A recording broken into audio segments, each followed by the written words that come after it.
Assalamualaikum warahmatullahi wabarakatuh. Hai kelas. Jadi rasanya anda dah tengok video tentang apa dia thermal equilibrium ataupun bahasa Melayunya keseimbangan terma, tentang bagaimana ia berlaku, dan contoh-contoh juga dah diberi. Okay, jadi di sini kita nak highlightkan bagaimana calculation dilakukan. Okay, macam mana kita nak mengira, okay, menggunakan konsep thermal equilibrium.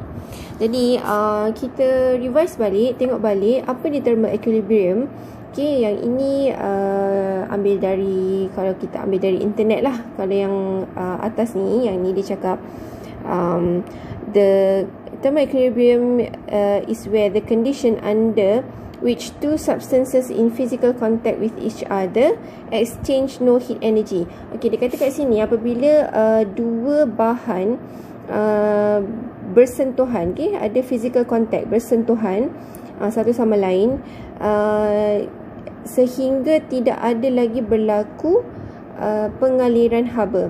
Okay, tak ada lagi berlaku perpindahan haba antara dua objek ni. Okay, two substances in thermal equilibrium are said to be at the same temperature.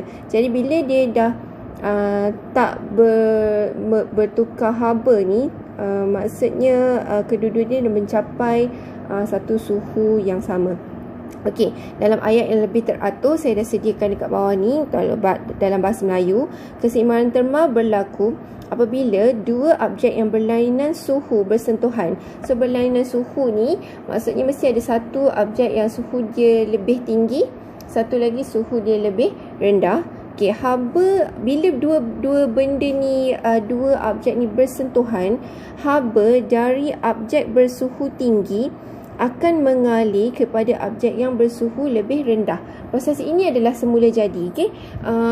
Memang secara semula jadinya, haba yang daripada satu objek atau kawasan yang mempunyai suhu yang lebih tinggi memang akan secara naturally dia akan berpindah kepada, dan dia akan mencari tempat-tempat yang bersuhu lebih rendah. Okey. Okey, proses ini akan terhenti apabila kedua-dua objek mencapai satu suhu yang sama. Okey.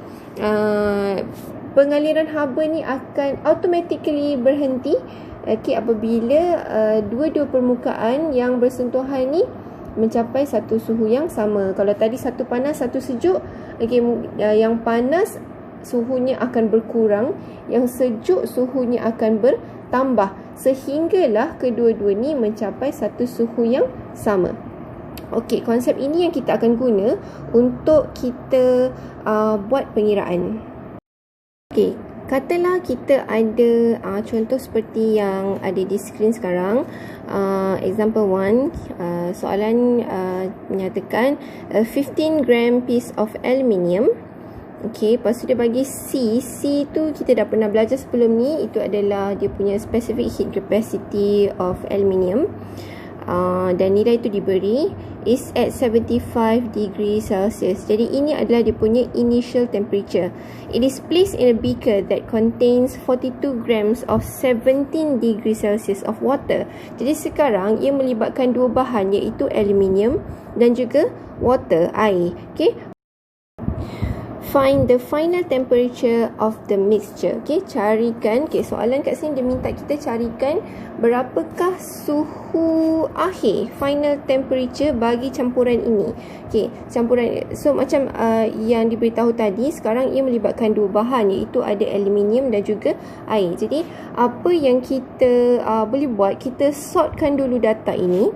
Okay, iaitu kita ada dekat sini aluminium. Dan kita ada juga dekat sini water. Okay, so kita boleh buat table sikit lah. Tak table sangat sebab nak bahagikan data je. So kita akan ada MC theta. Okay, dan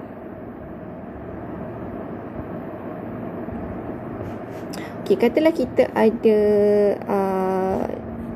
table sikit lah macam ni. Jadi kita boleh bahagikan apa maklumat yang diberi. So ada M C theta. Okey, kenapa kita bahagikan macam ni? Sebab kita akan mengira berdasarkan formula heat sebelum ini, heat energy, iaitu Q sama dengan MC theta. Okey, ataupun MC changes of temperature. Ada simbol segitiga ni. Okey, ini maksudnya perubahan theta. MC perubahan theta. Okey, so sekarang ni kita sort dulu data kita. 15 gram piece of aluminium. Jadi aluminium 15 gram kita tukarkan kepada kg, unit SI iaitu 0.015 kg. Kemudian C nya ialah 900 joule per kg degree Celsius dan suhu initialnya ialah 75 darjah Celsius. So yang ini tadi adalah joule, kg, -1 degree Celsius, -1. Yang ini adalah kg. Kalau unit semua dah seragam, kira okey lah. Mana yang tak seragam, kita kena tulis dalam bentuk seragam dulu. Kemudian it is placed in a beaker that contains 42 gram. 42 gram tukar kepada kg, 0.042 kg. 70 degrees of water. So air 17 darjah Celsius. Jadi dekat sini nampak macam dia tak bagikan specific heat capacity of water. So sepatutnya kita kena tahu. So water ni adalah kita punya, dalam sains, water adalah satu reference untuk kita. So banyak sifat air yang kita kena hafal. Antaranya ialah specific heat capacity of water, iaitu 4,200 joule kg -1 degree Celsius -1. Jadi sekarang macam mana kita nak gunakan data ini untuk kita mengira? Soalan sekarang ni minta the final temperature. Final temperature. So kita tahu tadi kalau dua bahan berlainan suhu, kalau kita bersentuhan macam ni, dia kata aluminium ni direndam ke dalam air. So ada bersentuhan lah antara air dengan aluminium. Jadi suhu haba dari objek bersuhu tinggi, kalau kita tengok kat sini, objek yang bersuhu tinggi antara 75 dengan 17, so aluminium lah yang panas. Air ni dia sejuk lagi. So 75 dia akan, suhunya akan berkurang. Yang 17 pula suhu akan meningkat. Jadi berkurang kepada berapa dan meningkat kepada berapa ini, dia akan mencapai satu suhu yang sama. So inilah yang kita nak kira. Jadi macam mana kita nak kira? Menggunakan daripada formula asalnya, yang seperti yang saya tulis tadi, Q sama dengan MC, changes of temperature, MC theta.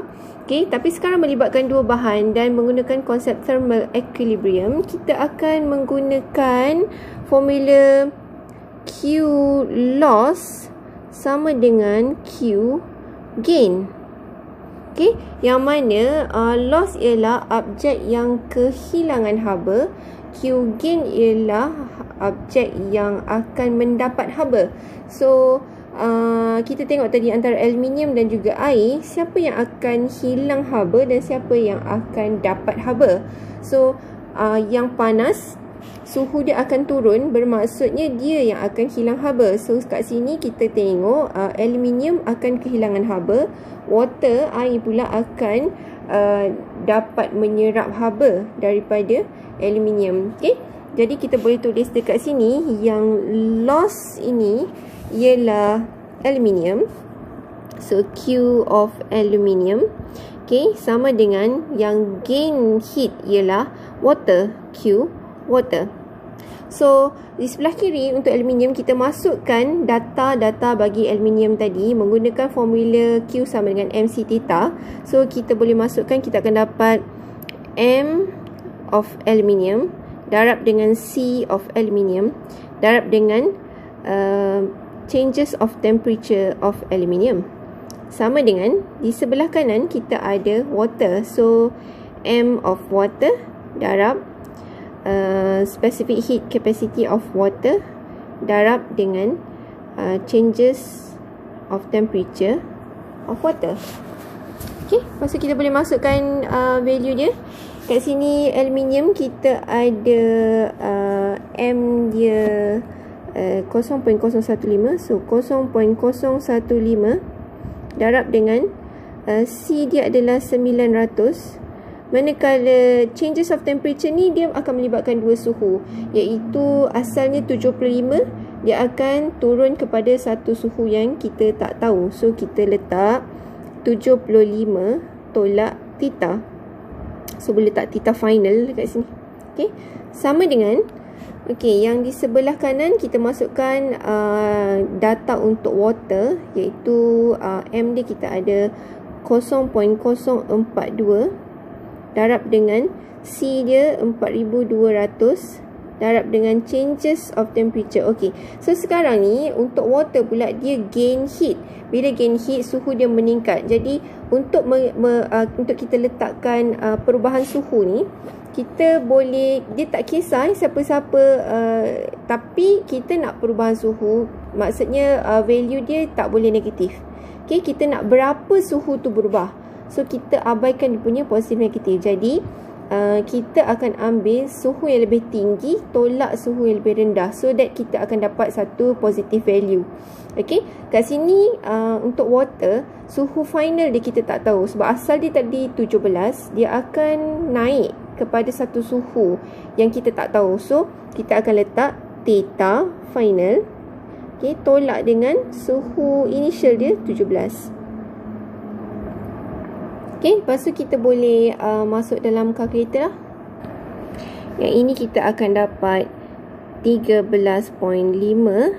Lepas tu ada 75 tolak theta final, sama dengan, sebelah kanan kita akan dapat 176.4. Lepas tu ada kurungan theta final tolak 17. So kita expandkan ini,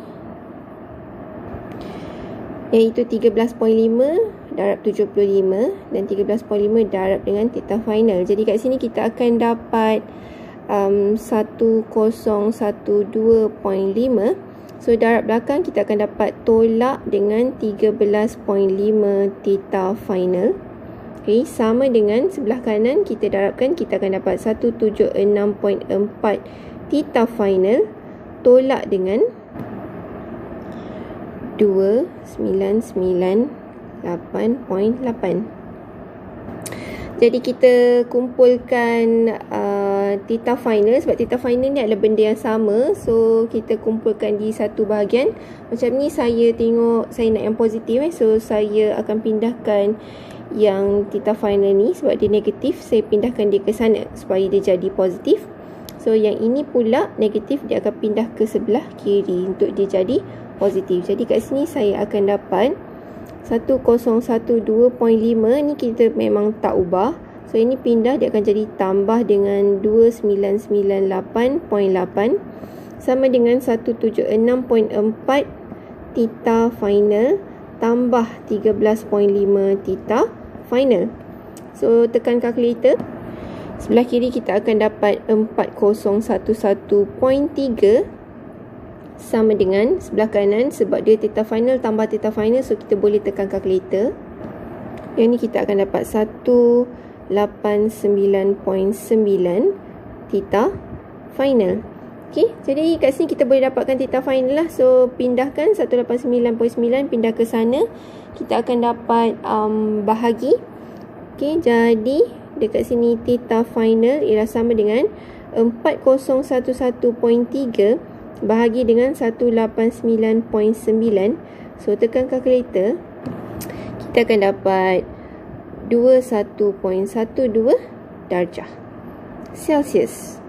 Okey, so kalau kita tengok balik, tadi aluminium suhu awalnya ialah 75 bila dicampurkan dengan air yang sejuk 17 darjah Celsius, 75 darjah ni aluminium akan menjadi 21.12. So dia akan turun kepada 21.12 darjah.